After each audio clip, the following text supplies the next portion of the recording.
Gamma ray bursts are the most powerful megaflares in existence, but not the most dangerous for us. The greatest threat to Earth sits terrifyingly close, right at the heart of our own solar system.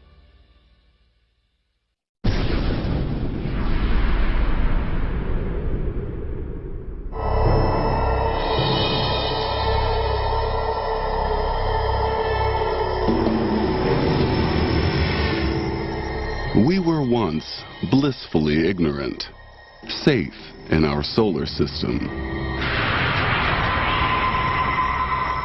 Now we know Earth sits in a cosmic firing range.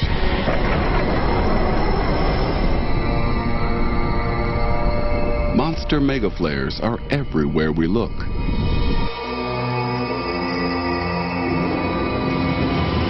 But the deadliest cosmic weapon of all is right on our doorstep. Our sun.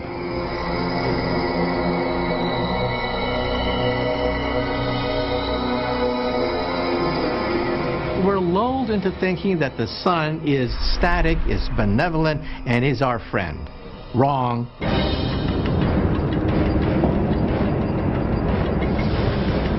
The sun is dynamic. In some sense, it's alive. It creates magnetism on a scale that we can only begin to comprehend. And its most powerful weapon is this: a coronal mass ejection, or CME. A colossal solar explosion rips a chunk of the star away and torpedoes it out into space. Coronal mass ejections are related to flares, but they're even larger. You can sort of think of it as a solar flare being like a tornado. Very powerful, very intense, very short-lived. And a coronal mass ejection is like a hurricane. Much more energy, much bigger, and can last for days and days.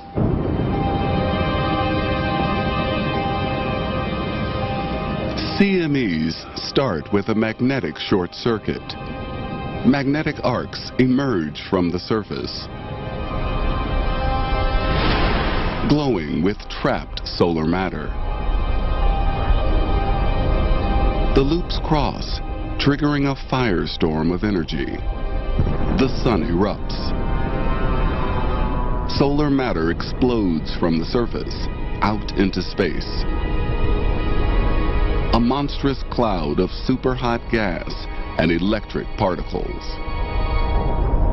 When one of these huge prominences is shot out, an energy equivalent of about 10% of the entire luminosity of the sun for a second is released towards the Earth.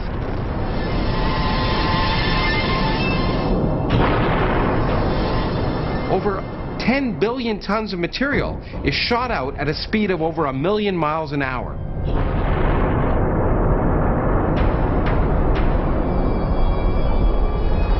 The power of a coronal mass ejection is sort of mind-numbing. It takes our probes years to get from the Earth to the sun. A coronal mass ejection can cross that distance in a couple of days, sometimes in only a couple of hours or even faster than that. So these are tremendously powerful events.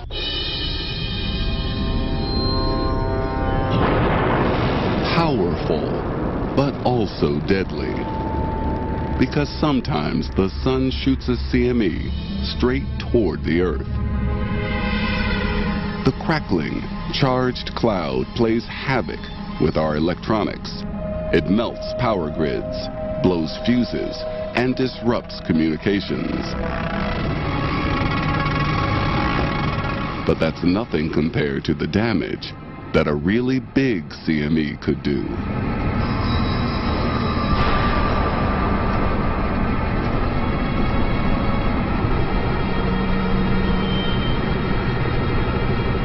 They can wipe out satellites, GPS, the internet. All sorts of havoc can take place when this huge tsunami hits the Earth.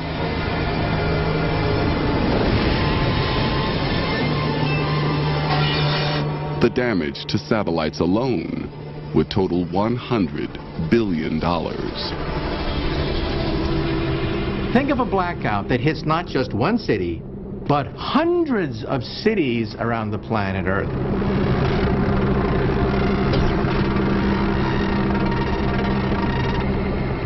Property damage would be about $2 trillion. We're talking about perhaps a collapse of modern-day civilization. We're going to be thrown back perhaps 50, 100 years into the past, into a world without electricity. Big solar storms are rare. On average, a massive CME strikes Earth every 500 years. But it's happened before, and it will happen again. In 2003, we had one of the largest coronal mass ejections ever recorded, but fortunately it missed the Earth. One of these days, it's going to hit the Earth. One of these days, one of these rifle bullets will be aimed right at the Earth, and at that point, watch out.